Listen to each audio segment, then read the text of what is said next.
ఆయన జీవితంలో ఆనందకరమైన ఘట్టాన్ని చెప్పండి అమ్మా, దయచేసి కాగితం మీద రాయండి. ఎవరికైనా నేను సవాలు చేస్తున్నా, శ్రీకృష్ణుడి జీవితంలో ఆనందదాయకమైన ఘట్టంలోనే 10 రాయండి. మీరు 1 కాదు 10 లేవండి, 2, 3 మించి మీకు దొరకవండి. విషాద ఘట్టాలు రాయండి అమ్మా, నేను చెబుతున్నా 25 దొరుకుతాయి. 25 అది శ్రీకృష్ణుడి జీవితం. పుట్టింది చెరసాల్లోన, పుట్టిందో తల్లిక, పెంచిందో తల్లె, పుట్టిందో తండ్రిక, పెంచింది ఇంకో తండ్రే. అందులో పెంచిన తండ్రికేమో వీడు తన బిడ్డ కాదని తెలుసా, ఆ తల్లికేమో తెలియదా? ఏమి జీవితాలండి.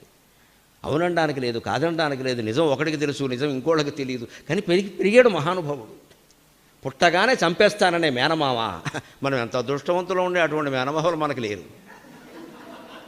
పుట్టని చంపేస్తాననే మేనమామ కత్తెట్టు కూర్చున్నాడు ఆ జైలు దగ్గర. అదే ఆ శ్రీకృష్ణుడి జీవితం. అవతార పురుషుడు అంటున్నారు కదా. మరి ఇంత భయంకరమైన జీవితంలో కూడా భగవత్తత్వాన్ని వ్యక్తం చేసిన మహానుభావుడు శ్రీకృష్ణుడు. కృష్ణం వందే జగత్కు. అవతార పురుషులు అనగానే రామకృష్ణుడు అనగానే వాళ్ళకి ఏం ఆపదలు లేవనుకోకుండా అమ్మా. రామకృష్ణుడి దగ్గర నుంచి రామకృష్ణ పరమహంస వరకు అందరూ ఆపదలు పడ్డవాళ్లే, కష్టాలు ఎదుర్కొన్నవాళ్ళు. ఆ కష్టాల్లో ఆపదల్లో ఎలా ఉండాలో వాళ్ళు చెప్పారు మనకి. అది నేర్చుకోవాలి. కానీ దేవుడు అంటే ఏమీ అశుభం జరగకూడదు, అలా ఎక్కడ లేదు సిద్ధాంతం. పుట్టిందే భయంకరం అండి. మేనమామ కత్తించుకుని నిలబడతాడు. ఆ పరాయివాడు కాదు. పైగా పురుటికి మేనమామ ఇంటికి కాకపోతే ఎక్కడికి వెడతారు? వాడే కత్తించుకుంటాడు చంపేస్తానని. ఒకరిని కాదు, ఇద్దరిని కాదు, 6గురిని చంపేస్తాడా? ఒకరిని బలవంతంగా తప్పిస్తారా బలరాముణ్ణి? ఈయన బతికాడు. ఈయన పుట్టగానే పాము పడకబట్టి కాడింది యమునా అనేది దారిచ్చింది. ఇవ్వకపోతే మునగాల్సిందేనా? పోనీ పుట్టిన తర్వాత ఏమైనా బతకనిచ్చారా? ఈయన మీద జరిగిన హత్యా ప్రయత్నాలు ఏ ముఖ్యమంత్రి మీద, ఏ ప్రధానమంత్రి మీద, ఏ తీవ్రవాదులు చేయలేదు. 30 హత్యా ప్రయత్నాలు జరిగే భాగవతం చదువుకోండి. 30 లెక్కబడి చెబుతాం, 30 నాట్ లెస్ దాన్ 30. 30 హత్య. ఎన్నేళ్ళు పిల్లాడు? 7 ఏళ్ళు 8 ఏళ్ళు వచ్చేలో, 8 ఏళ్ళు వచ్చేలోగా ఒక పిల్లాడి మీద 30 హత్యా ప్రయత్నాలా? అదే జీవితం. పోనీ పెద్ద అయ్యాక ఏమైనా ఉందా? రుక్మిణీదేవి పెళ్ళికి ఎంత గొడవైపోయిందండి, ఎంత గొడవైపోయింది. బావమర్తో తగాదానా? వాడిని ఖండించాల్సిన వ్యవహారం అయిన కత్తెట్టి నరకపోతుడా రుక్మిణీదేవి వస్తుందా? క్షమించవయ్యా అంటుందా? మీసం గొరుగు వదిలేస్తాడా? వాడు అప్పటి నుంచి కచ్చగట్టి కూర్చుంటాడా? పోనీ తర్వాత ఏమైనా సుఖపడ్డారంటే మళ్ళీ వీళ్ళ అబ్బాయికి ఆ రుక్మి కూతురునిచ్చి పెళ్లి చేశారండి ప్రద్యుమ్నుడికి. ప్రద్యుమ్నుడి భార్య మేనమామ కూతురే. పెళ్లి జరిగింది. మళ్ళీ వాళ్ళ అమ్మాయి ఈ ఇంట్లోకి రావడం. ఈ తగాదాలన్నీ ఉండవా? రిపర్కేషన్స్ అంటారే, ఉండవా? తల్లిదండ్రి మధ్యలో తగాదాలు ఉంటే అవి పిల్లల్లోకి రావా?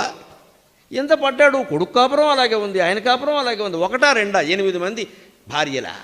ఇందులో మళ్ళీ సత్యభామ ఆవిడ ఇప్పుడు ఎలా ఉంటుందో ఆవిడకి తెలియదు. 8 మందితో ఫోటో దిగుతుంటే ఆవిడ ముందుకు వచ్చి కుష్ఠుడికి అడ్డంగా నిలబడుతుంది. నేను పడాలి, ఇంకెవడో వాడద్దు అంటుంది.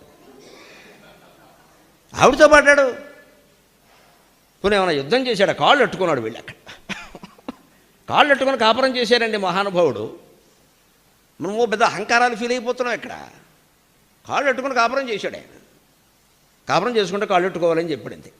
తప్పదు. అందుకే వసీరా అని ఒక మహాకవి చెబుతాడు. మంచి మాట చెబుతాడండి వచన కవిత్వంలో. కాళ్ళు తడవకుండా సముద్రాన్నైనా దాటగలడు కానీ కళ్ళు తడవకుండా సంసారాన్ని దాటలేడు అన్నాడు. బతుకంతా యుద్ధాలే. నరకాసురుడితో యుద్ధం, సౌభకుడు అనేటువంటి వాడితో యుద్ధం, శిశుపాలుడితో యుద్ధం, మహాభారత యుద్ధం. ఈయనకి సంబంధం లేదు. 18 రోజులు గొడ్డు చాకిరీ చేస్తే అక్కడ తర్వాత ఈ ధర్మరాజులు గారు హోమ్ మినిస్టర్ కాదు, ఫైనాన్స్ మినిస్టర్ కాదు, కార్పొరేషన్ చైర్మన్ కూడా చేయలేదు. మొత్తం అతను బొమ్మని చెప్పాడు. ఎందుకు చేసినట్టు ఈ చాకిరీ? రథసారథ్యమా? సారథ్యం పేరు మీద ఆయనకు వచ్చింది ఏముందండి? ఒక మంత్రి పదవి ఇవ్వలేరండి. ఏదో చిన్న సాయం చేసిన వాడికి మంత్రి పదవి ఇచ్చేస్తున్నారు ఈవేళ. నాగార్జున సాగర్ ఉప ఎన్నికలో పెద్ద నాయకులను పట్టుకోవడానికి మొత్తం పార్టీలన్నీ కుమ్మైపోయాయి. ఇక్కడ మొత్తం ఇంత చేస్తూ ఒక ఉప ఎన్నిక. మాదాంటకురా. ఒక సామాన్య వ్యక్తి కోసం ఇన్ని పార్టీలు కబళించడానికి చూస్తున్న శ్రీకృష్ణుడి కోసం ఎన్ని ప్రయత్నాలు జరగాలి? 18 రోజులు గొడ్డు చాకరీ చేశాడు సారథ్యం పేరు మీద. మీకు తెలియదండి, రథ సారథ్యం అంటే రథాలను నడపడం కాదండి. ఇంకో రహస్యం చెబుతా. కృష్ణుడు ఎంత అవమానింపబడ్డాడు. సారథి సారథ్యం చేస్తూ ఉంటే రైట్ టర్న్, లెఫ్ట్ టర్న్ ఎలా చెప్తారో తెలుసా? ఎలా చెప్తారండి?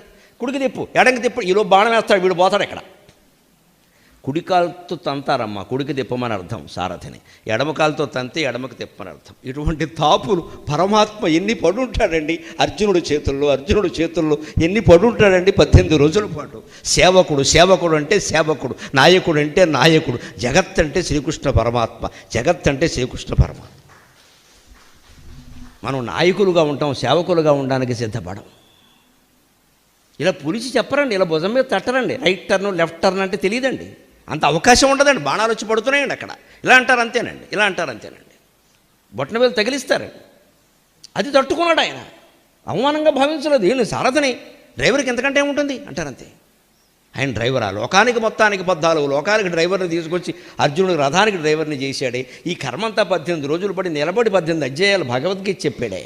ఇవాళ మన దిక్కుమాలిన బుద్ధుల వల్ల దాన్ని తీసుకెళ్ళి ఎవరైనా పోయినప్పుడు చదువుతామండి, ఎందుకంటే అవమానం ఉందమ్మా. రోజు నిత్యపారాయణ చేయవలసిన గ్రంథం భగవద్గీత శుభానికి వాడాలి, అశుభానికి కాదండి. అశుభానికి వాడుతున్నామంటే పోయిన వాళ్ళని మనని కూడా అవమానిస్తున్నట్టు లెక్క. పోయిన రోజుల్లో కానీ పోయిన శవం దగ్గర కానీ భగవద్గీత వినపడితే దెబ్బలాడండి అమ్మా, ఆ రికార్డు బద్దలు కొట్టండి, తీసిపారేయమని చెప్పండి. పెట్టడానికి వీల్లేదు అక్కడ. పోయినప్పుడు చదివేదా భగవద్గీత? ఇంకెందుకు చదువుతావు? పోయినవాడికి ఎలాగో వినపడదు, నువ్వు అక్కడ వినవాయే. దేనికి? కృష్ణుడు వింటాడా? ఘంటసాల వింటాడా? ఏమి కర్మ వచ్చింది దేశంలో? ఎప్పుడు చదవాలి గ్రంథాన్ని? బతుకున్నప్పుడో చచ్చాక చదువుతాం కాబట్టి, సెంటిమెంట్గా చదువుతాం కాబట్టి మనకు భగవద్గీత ఉన్నా భాగవతం ఉన్నా ఏమున్నా దేశం ఎలాగే ఉంది. ఏది ఎప్పుడు చదవాలి, ఏది ఎలా ఆచరించాలి తెలియపోతే ఎలాగా? అటువంటి చివరికి పోయిన పరిణామం అండి. ఆయన వెళ్ళిపోయాడు. అది కూడా ప్రథమ స్కంధంలోనే ఉంది. అందుకే చెబుతాను, మన సారథి, మన సచివుడు, మన వీజ్యం, మన నియ్యము, మన సఖుండు, మన బాంధవుడు, మన హితుడు, గురుడు, దైవము, మనలను విడనాడిచ నియ మనుజాధీశ అంటాడు అర్జునుడు ధర్మరాజుతో. ఏం చెప్పలేక, మన సారథి, మన సచివుడు, మన నెయ్యము, మన సఖుండు, మన బాంధవుడు, మన హితుడు, గురుడు, దైవము, మనలను విడనాడిచ నియ మనుజాధీశ.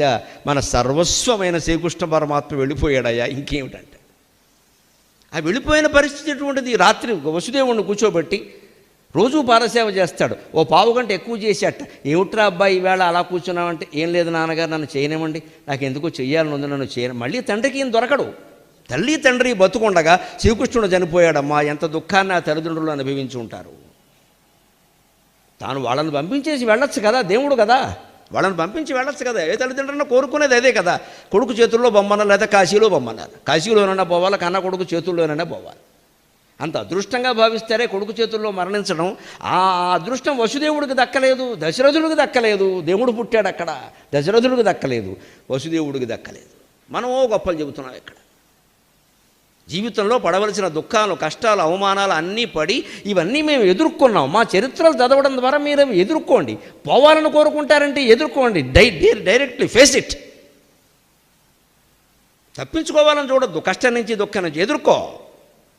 Life is a challenge, face it. ఏ డాక్టర్ దగ్గరికైనా వెళ్ళండి, మీకు అక్కడ ఉంటుంది board, life is a challenge, face it. తప్పుకుంటావా లైఫ్ నుంచి? బుద్ధి లేదా? కృష్ణుడు తప్పుకున్నాడా? రాముడు తప్పుకున్నాడా? మనం తప్పుకోవడానికి అంత పరమాత్మ వెళ్ళక్కడ ఏమిటి? ఇంతకాలం 18 రోజులు భయంకరమైన చక్రాలు, గదలు, ఆయుధాలు అన్నీ తట్టుకున్నవాడు అక్కడ ఊరికే విలాసంగా ఇలా బొట్టన వేలు పట్టుకుని ఎలా అన్నట్టు వైరాబ్బాయిన సూచన వాడికి సిగ్నల్ అక్కడ నెట్వర్క్ లాగింది, ఓ బాణం పడింది, వెళ్ళిపోయాడు. ఇంతకాలం యుద్ధానికి తట్టుకున్నవాడు ఈ బొట్టన వేలు మీద పడుకున్న బాణానికి వెళ్ళిపోవాలా? తెలుసు, వాలివధ ఫలం అనుభవించక తప్పదు. కానీ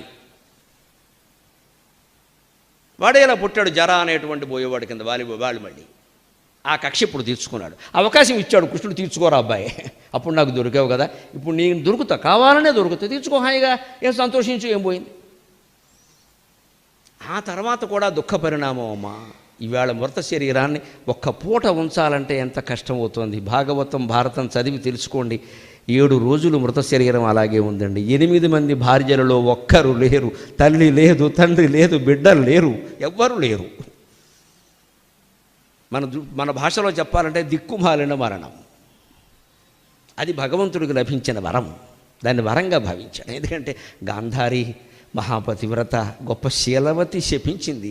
100 మంది కొడుకులు పోయారు, కారణం ఎవరైనా కానీ నేను కాకపోవచ్చు, కానీ ఆవిడ శపించింది. పతివ్రతల గౌరవం నిలపాలి కదా, శీలవతులు దేశంలో ఉండాలంటే వాళ్ళ మాట నిలబడాలి కదా, శీలం కలిగిన స్త్రీ తుఫాన్ ఆగాలంటే ఆగాల్సిందే కదా, వాన కురవాలంటే కురవాల్సిందే కదా, శీలం అంత గొప్పది కదా, అటువంటి శీలవతుల మాట నేను పాటించకపోతే ఎవరు పాటిస్తారు ఇక్కడ అని శ్రీకృష్ణుడు కొంగు జాపి ఆ శాపాన్ని భరించాడమ్మా. ఇది నా దేశం, ఇది నా జాతి, ఇది నా దైవం.